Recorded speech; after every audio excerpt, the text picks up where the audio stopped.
uthando luyingade, sayikhohlwa ukuyinakekela,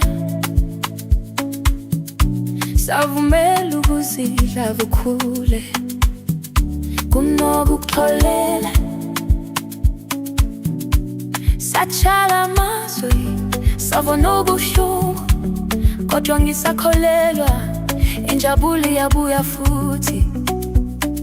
Bathi uthando luthwala izithelo zonke izikhathi, neziphepho zinezizathu ezingcwele. Ngizolila, ngithandaze, ngikhule, noma kumele ngikutetele. Obungokwami uzongithola ngiphelele, njengemifole gijima, uthando lwami luzogeleza. Akukho kutsha eqinisweni nokufa.